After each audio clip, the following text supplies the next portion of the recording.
I'd like to introduce our speaker today. So our speaker today is Jonathan Levav. Jonathan is a professor of marketing at Stanford Graduate School of Business. His research is aimed at understanding consumers' judgments and choices by using tools from experiential psychology, behavioral economics, and in particular, he studies the contextual factors that influence people's choices and judgments. His research is both basic and applied, from probability judgment to product customization decisions. He earned his PhD from Duke School of Business, and prior to joining Stanford, was with the faculty at Columbia Business School. And so it's a great pleasure to have Jonathan join us today. And with that, I will turn it over to Jonathan and kick off this webinar.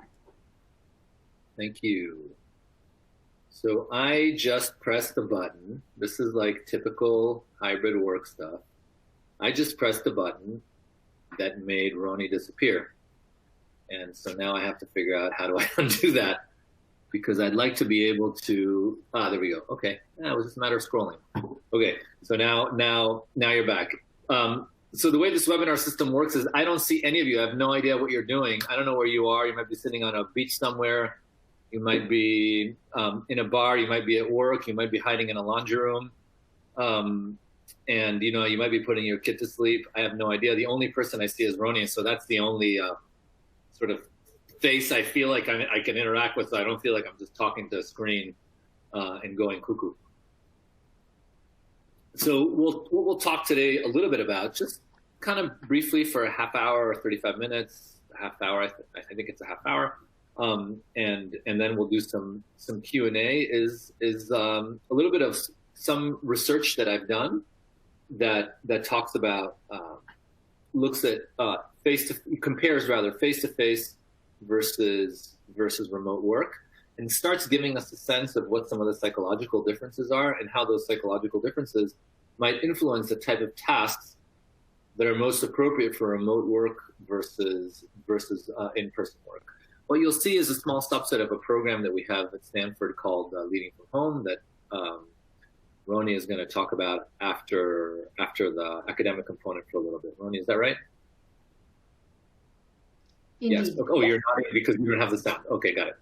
All right, awesome. So let me tell you how we got here. This is actually, the photos you see are photos from an experiment that we conducted in a large telecom company in Portugal. And how did we ever end up in Portugal, and how did we ever end up running that experiment? What was the experiment all about, and what am I talking about? So let me backtrack and sort of explain, and it sort of explains how a marketing professor ends up studying this kind of stuff. So one of the prevailing myths in Silicon Valley is that in order to be able to develop products, your engineers have to be co-located. And so I kind of had heard that before. I'd heard it from friends of mine who are entrepreneurs. And, it was just kind of said over and over as if it's an adage that was kind of just a sort of given truth. And so I don't like myths. I think myths are meant to be busted. And so myths are first and foremost meant to be tested. And so together with a graduate student of mine, who is now a professor at Columbia Business School, her name is Melanie Brooks, we asked the question, how does face-to-face work differ from remote work, specifically when it comes to creative idea generation?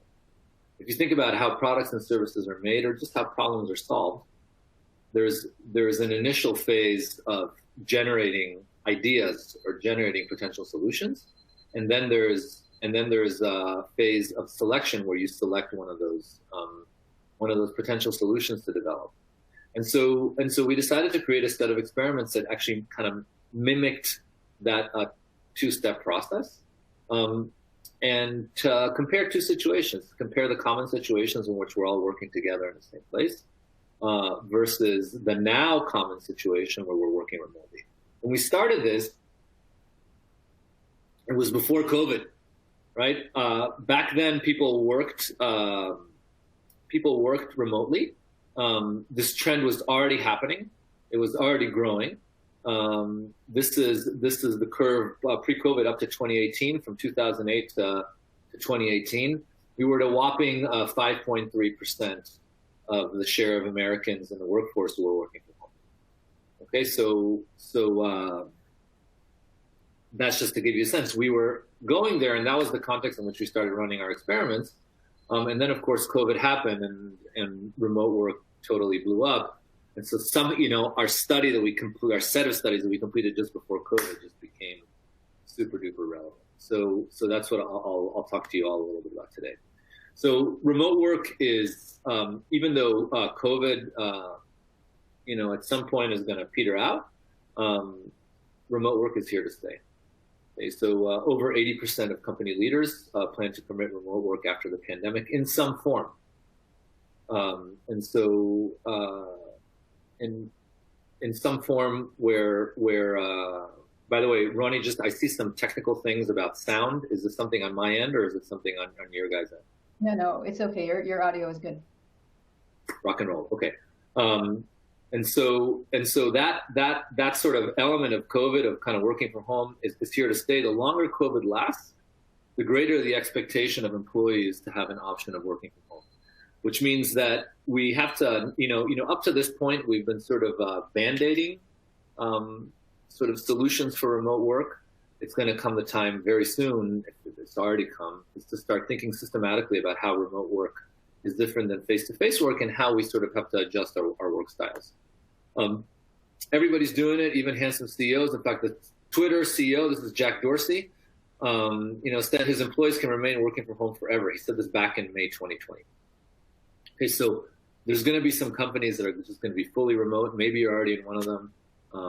Maybe you're not, but certainly this is going to be the norm. And so we're going to say goodbye to this kind of world, and we're going to say hello to the 13-inch office. Okay, why 13-inch office? Because that's the common size of a laptop screen.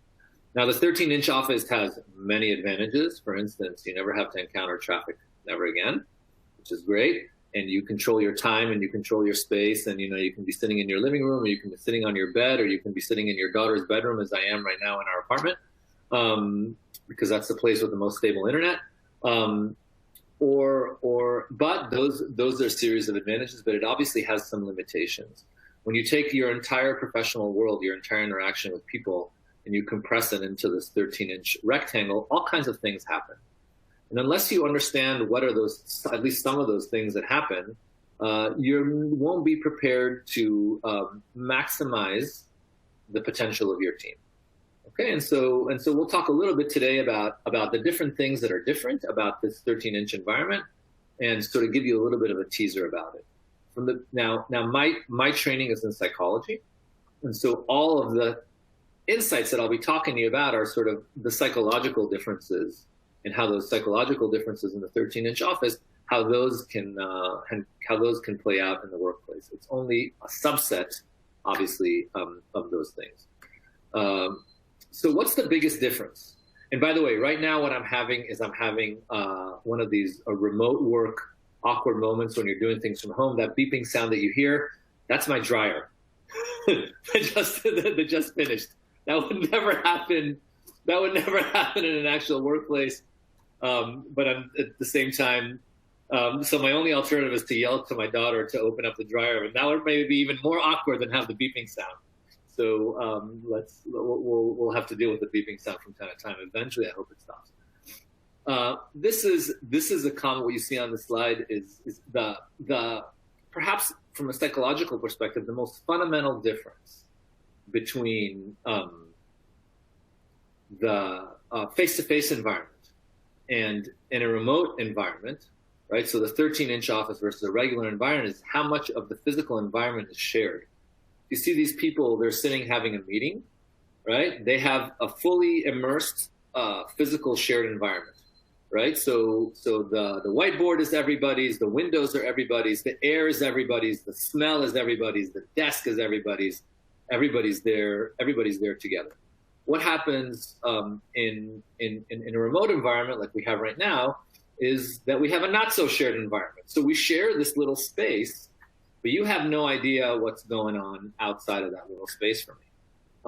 So for example, you hear that beeping in the background.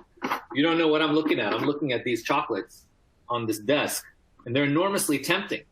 and I have to overcome my temptation, right? I may have sort of other things lying around, and so what happens is in order to be able to maintain the communication between us, right? I have to be hyper focused on the screen, okay? Because otherwise, what happens is the only references that make sense to you as an audience are the references that are within the screen. And the only behaviors that make sense for you as an audience are the behaviors that happen within the screen. So let's think of something simple like looking away. So right now I'm looking away. If we were in a shared environment, people look away all the time. It's not a big deal. Maybe it's like part of, musing, or maybe it's kind of taking a mental break for a second, or maybe it's moving your neck because it's getting tight. But when I look away from the camera, right, you have no idea, am I there, am I not there? Am I in this webinar, am I not in this webinar? Am I paying attention to the chocolates that are over here and sort of wondering about them? Am I paying attention to these pairs of socks that my daughter left on her desk? What am I paying attention to? You have no idea. And by the way, think about it for me right now. I don't see your faces. I have really no idea what anybody's doing. And so as a result, using this 13-inch office requires an amount of kind of hyper attention. And that hyper attention leads to cognitive fatigue, and cognitive fatigue has some consequences. Another result is uncertainty, and it relates to what I just talked about. Okay, any behavior that's outside of this little square, is sort of creates uncertainty. Or if I turn off my camera, like right now I'm going to turn off my camera. I really hope it turns back on. You have no idea what I'm doing. Maybe I got up and walked away, right? Maybe I'm in the bathroom. People do that all the time on Zoom, and so, or maybe I'm looking at my phone. Oh, wow, I just got a text message, right? You have no idea. Okay, I'm back. I didn't do any of those things, by the way. I remained seated, in case you're wondering. But there's uncertainty, and then you don't know. Like, are you in the conversation? Are you not in the conversation? I just had a conversation just before this. One of the people was on camera. The other one wasn't on camera. And you would say something, and, normally there's a visual cue that allows you to sort of ping pong from one person to the other. And that visual cue wasn't there. So I had no idea, was this person hearing me when I was talking or not hearing me while I was talking? Okay, so that uncertainty creates a fair amount of friction in communication. The third thing that happened that's also related is reduced sense of control.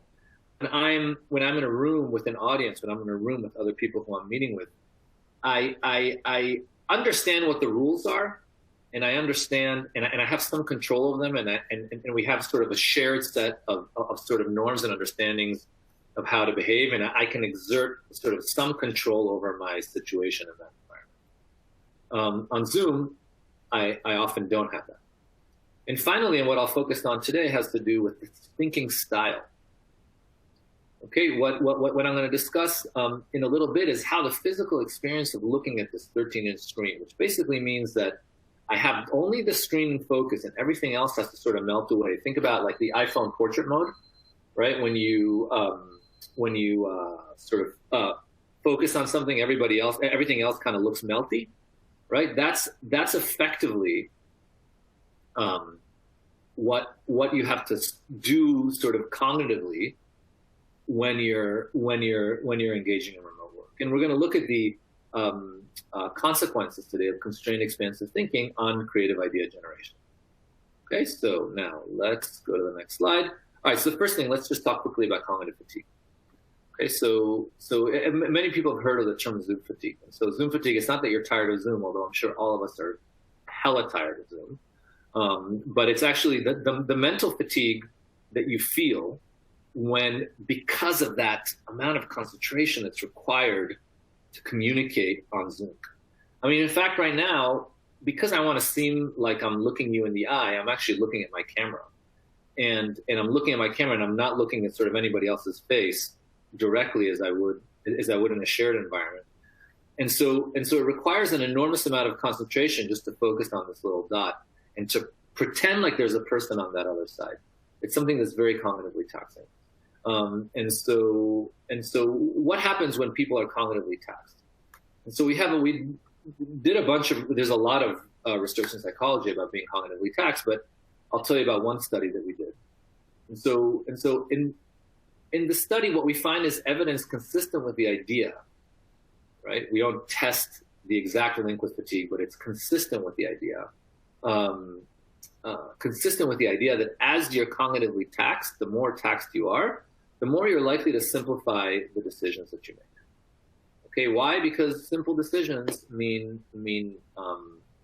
or simplification means less need for mental resources. And already my mental resources are being depleted because I have to kind of sit here with these kind of, cognitive blinders and sort of have everything else melt away, because otherwise I'm already instead of being in our environment together, now I'm starting to bleed into the environment that we don't share. When I bleed into the environment we don't share, I know that you don't know, am I there with you or am I not there with you?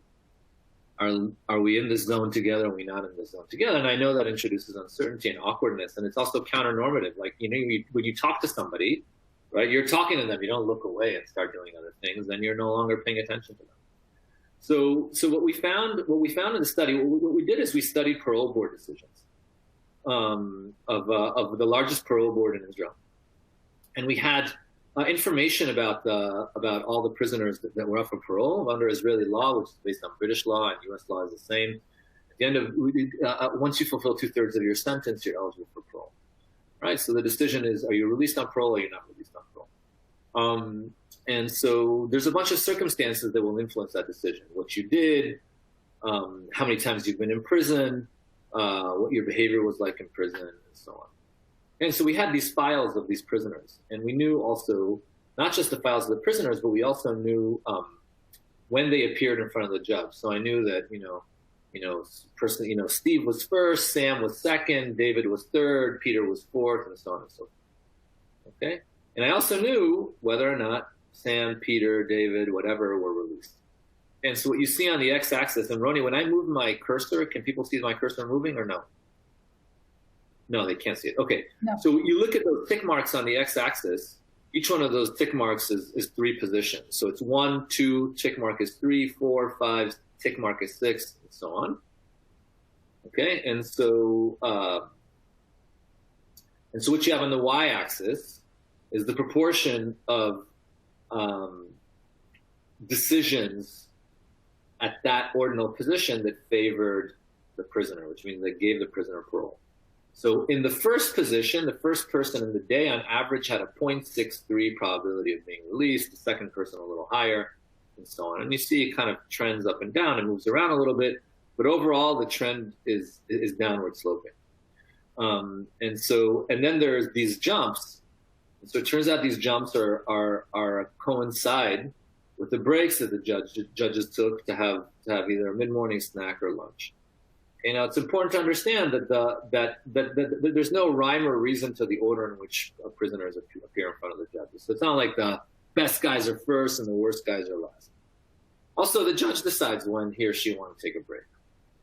Finally, these judges have average of 25 years experience on the bench. So these are experts, right? So this is not a phenomenon that just happens to novices. We have another paper where we show it in novices. But basically what you see here is you see kind of this downward slope, and then you see this jump, and the jump coincides with the breaks. And so our interpretation of what this result means is that you're a judge, you're making a lot of decisions. As you're making these decisions, something is happening mentally. Let's call it fatigue, though we don't know that it's actually fatigue. That's important to say. But that's how the New York Times interpreted it. And so that's what we got cited for. But so basically, what you see here is the more decisions I make, the more I'm likely to accept whatever the default state is. And the default state is, Roni is in prison.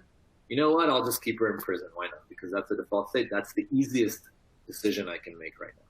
Okay, and when I take a break, it potentially resets me.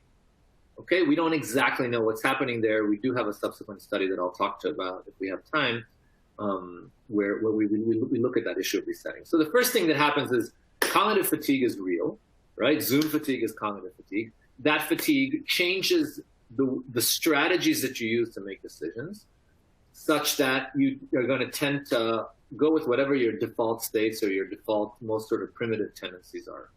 And so that's sort of psychological consequence number one. Now, how can you reset that? So kind of as a leader, one thing that's really, really important is the breaks become incredibly important in a remote environment because they give a chance for sort of the brain to reset.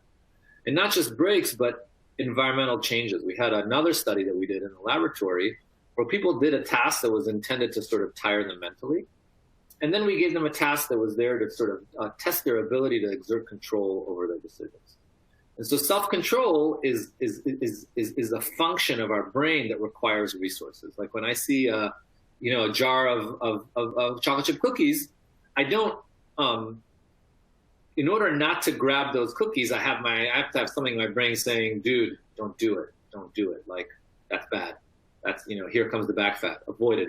You love it, but don't touch it. Okay. And that sort of takes mental resources. And so what we did is we gave people a task that was intended to tire them out mentally. And then we gave them another task that was intended to test how well they can control themselves, right? And so in some of these things, we kind of used food. So we gave them a bag of chips and we saw then how many chips they ate. And we did it in two ways. Either people did this tiring task in a room and then they got the bag of chips, or they did the tiring task in one room and then they switched to a different room where the bag of chips awaited them. And so what we found is that people that stayed in the same room ate more chips than people that went to the other room. And so the idea is that when you switch environments, right, it creates something that we're interpreting as a mental reset. And there's a sort of brain structure that explains why that might be the case. It turns out that when animals or species in general go to new environments, there's an area of our brain called the locus coeruleus that just starts firing. It's like boom, boom, boom. Hey, something's new here. Be vigilant. And so that vigilance is sort of kind of wakes up your brain, sort of gets you kind of going. And so switching environments helps with that. Now, what happens with remote work? Remote work, the only way I can communicate with you is through this 13-inch environment, and I have to be tied to Wi-Fi and tied to one place and so on. I have fewer opportunities to be able to have these kind of mental resets. And so you as a leader need to actually be deliberate about how you build that into people's schedules. Okay? Control we talked about. I'm looking at the clock, and so I'm going to skip the part about control. I'll leave that for the program because I really want to talk to you about idea generation. Because that starts giving us a clue. Of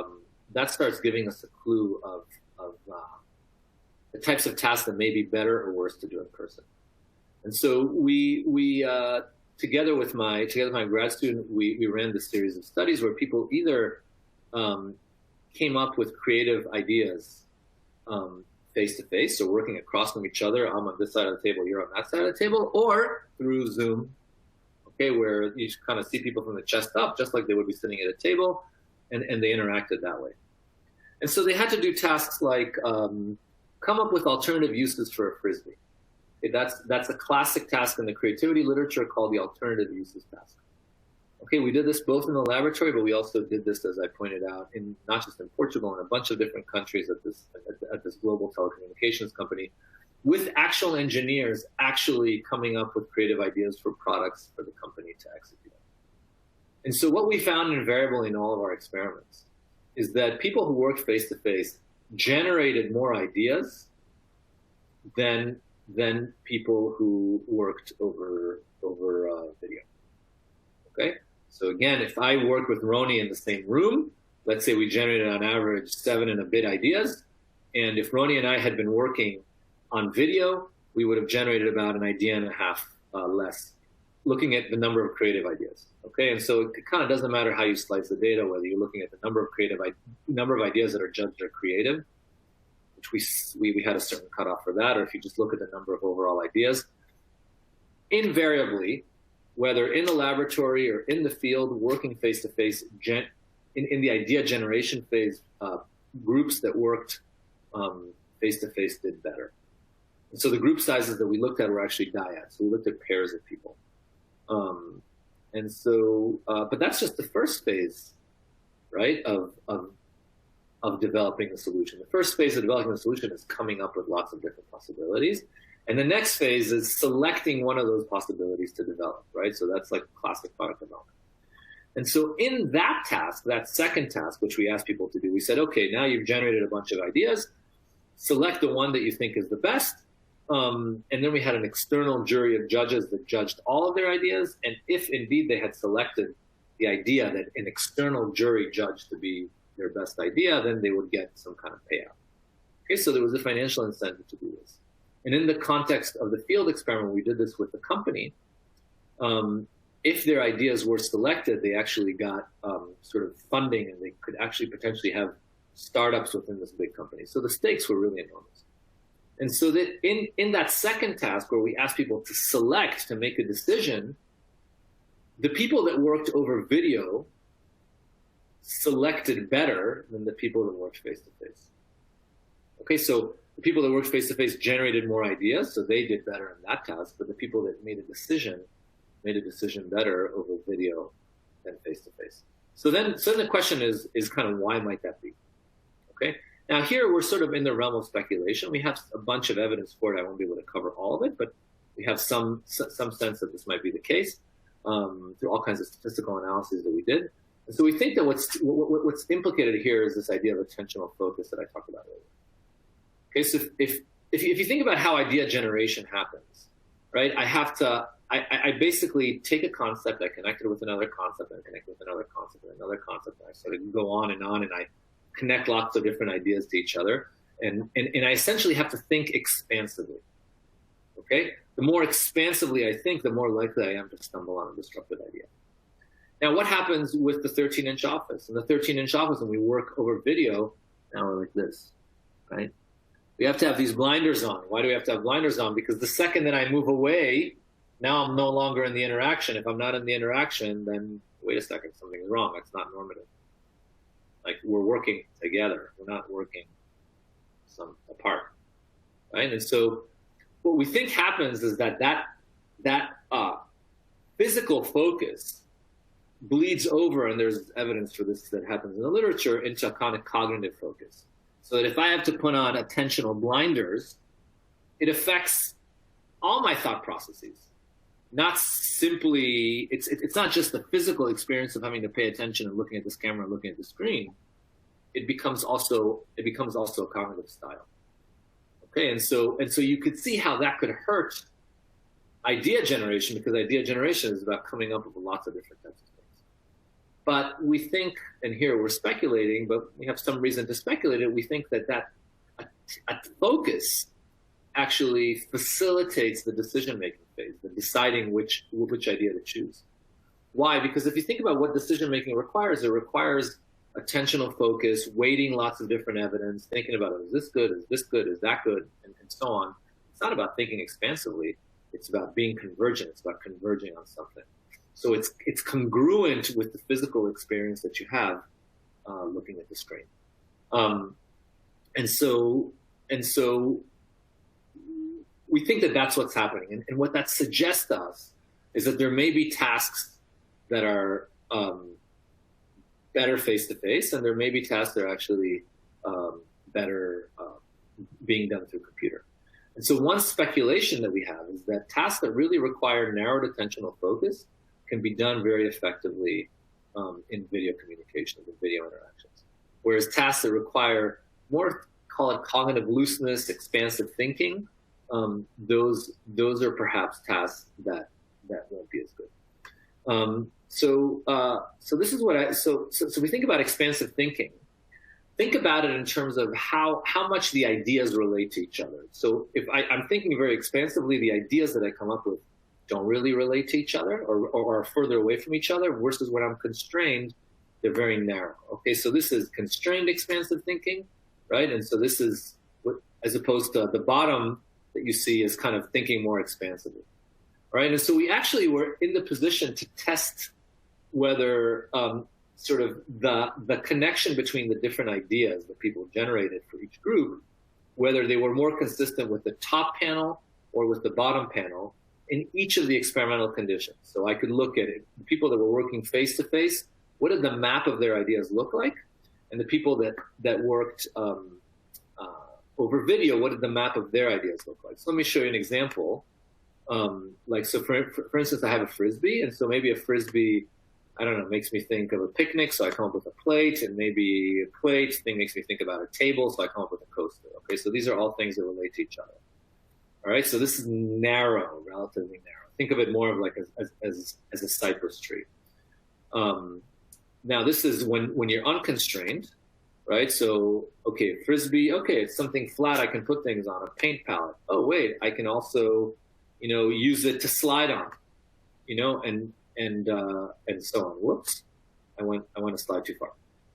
And so, I can also use it to slide on.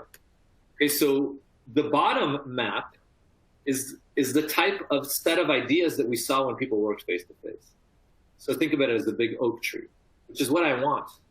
Okay, the research shows that you're likely to find a disruptive idea as a factor of how many ideas you produce in the idea generation phase, and the expansiveness of those ideas.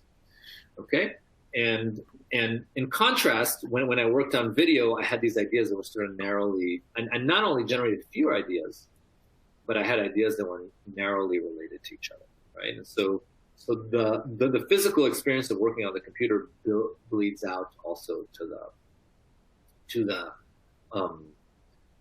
cognitive output.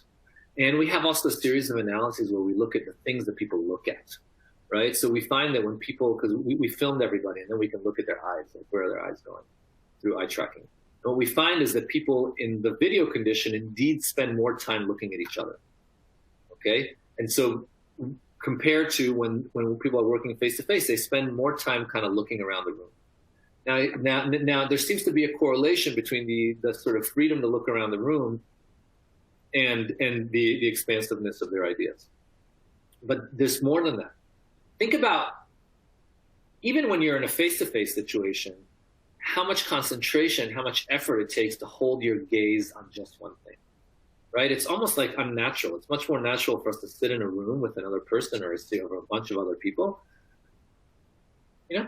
move around. You're not constantly staring, right? It's almost creepy. But when you're on the computer, you have to stare because otherwise you're outside of the interaction. But that staring just beats you down, right? And it affects your output.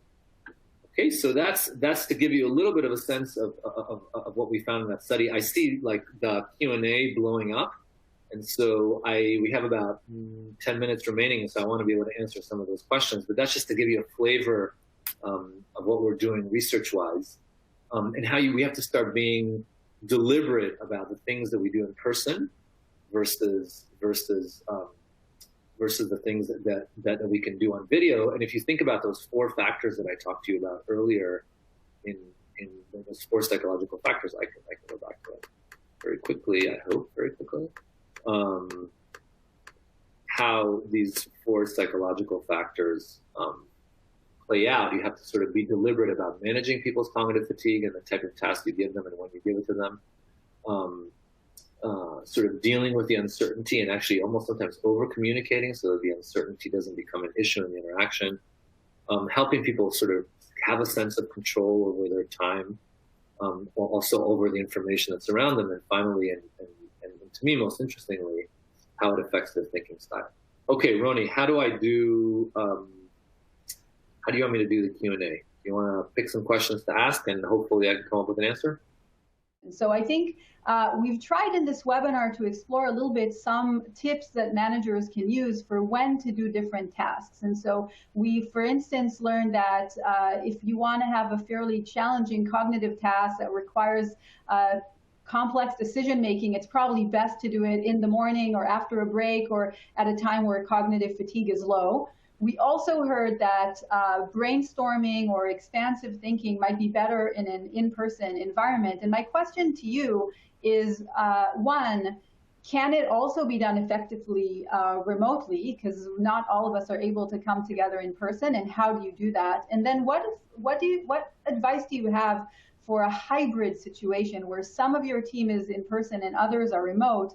Do you have any guidance or advice on what to do in an expansive thinking kind of task? Yeah, okay. So So basically, how do we make online creative idea generation better, and how do we handle hybrid? Did I hear that right? And before I go there, I saw a question flash on whether this is an online program. Yes, 100% it's an online program. So this is a fully remote program for whoever it wasn't clear to. So how do you make it better? That's an excellent question that we haven't really tested, to be honest with you. It's always the case that the science lags in like the speed of producing the science is much slower than the speed at which people in the real world need the answers. And that's because we have to, and before we make any claim, there's a bunch of there's a very fairly rigorous process of collecting evidence that we have to have before we can make that claim. I think that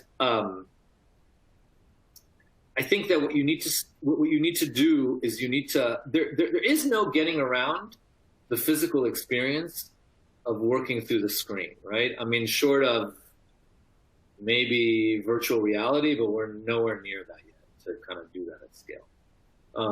And so I think what you need to think about is you need to say, okay, well, we know that this harms the expansiveness, but what do we know from the literature on creativity that actually kind of are tools that help people with their creative idea generation, and whereas we might not have injected those tools into our face-to-face interaction because we wouldn't naturally do it, we have to be much more vigilant and exacting about it when we work over video.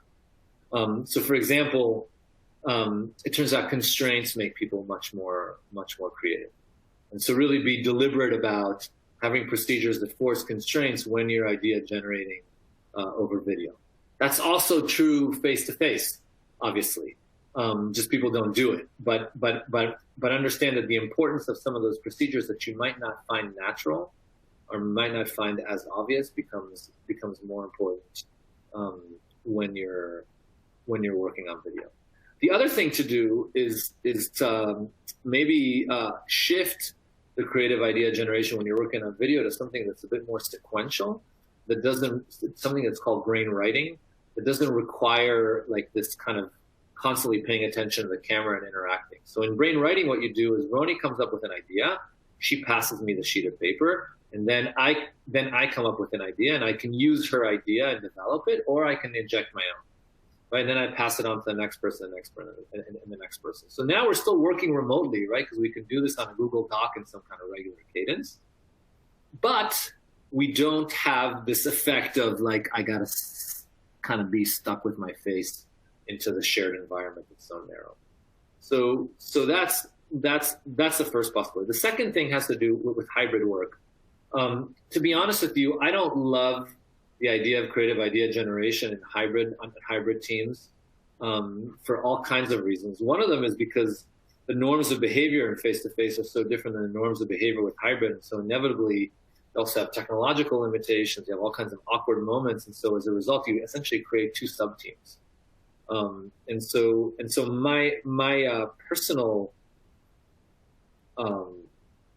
sort of belief, kind of my sort of call it psychologically informed speculation, is I would probably pick one modality or another and manage the creative idea process within a single modality with its advantages and disadvantages, rather than trying to mix and match, because then you're essentially setting yourself up for a series of challenges that's very hard to overcome. You'll have to manage too many things. You have to manage the process, and you have to manage the dynamics of the team, and there's only so much space that our brain has. Great. So we've spoken about kind of idea generation, and we've spoken about idea selection or decision making. Once a project is underway and people are working on their individual paths related to this project, are there any recommendations in terms of benefits or challenges with remote versus in person when they're actually performing their tasks related to a particular project? I don't totally understand. Are people working individually, or are they working in teams? Individually. Oh, okay. So look,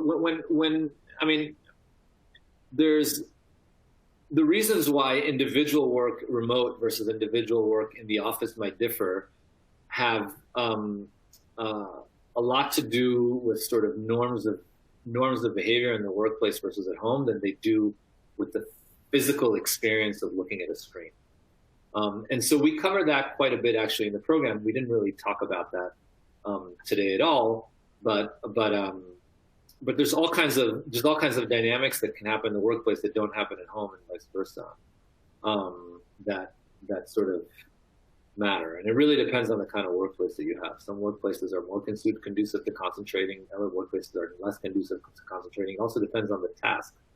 Do I have a task where it's productive for me to have people on hand that I can bounce ideas off of, or is it a task that is kind of a task that I can be solitary about? Now, as a leader, the important thing to understand is when you're letting people work from home, you have to stop using the metric of the hours worked and start using the metric of tasks completed. Okay, because there's plenty of evidence that people don't work their full 8 hours when they're supposed to when they work at home, but maybe it doesn't really matter. Maybe the way we should measure people is, did they complete A, B, and C tasks? Whereas when they're actually in the workplace, the sort of salient metric is, were they in the office and for how long? And that sets the expectation or rather that sets your impression of, is this person working or are they not? I'd like to highlight one, I think, question as we close. There was a question that asked, is it better to work remotely or is it better to work from the office? And what I would say is, just like we saw in this webinar, every one of these decisions has pros and cons. And in this program, Leading from Home, we explore the different benefits and challenges and try to equip the participants with ways to address them and think about them.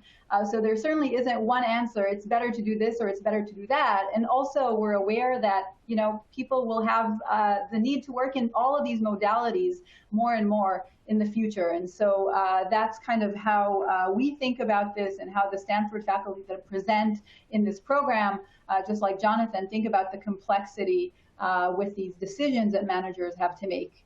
And so with that, Jonathan, any parting words before we close off? Yeah, here's the deal. We're writing the playbook on this still. The answer is nobody knows exactly because we haven't lived this environment long enough and we haven't studied it long enough.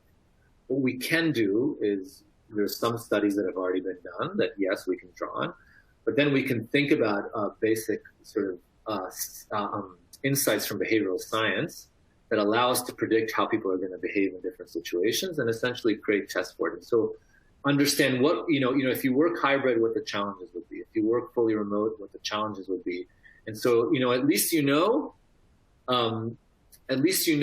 of the kind of list of known unknowns and start managing against those. And that's essentially what we do in the program. We start giving you a framework to think about, wait a second, if I make this shift, what are going to be the leadership challenges and where will those challenges come from? It's not a complete list, obviously, but it's a substantial list and it touches different elements of that experience. So I hope you all join us. Wonderful. So with that, I'd like to thank you all today for joining. As I mentioned earlier, the recording of the webinar will be sent to you so you can review it later. And I wish you all a very good day and thank you again.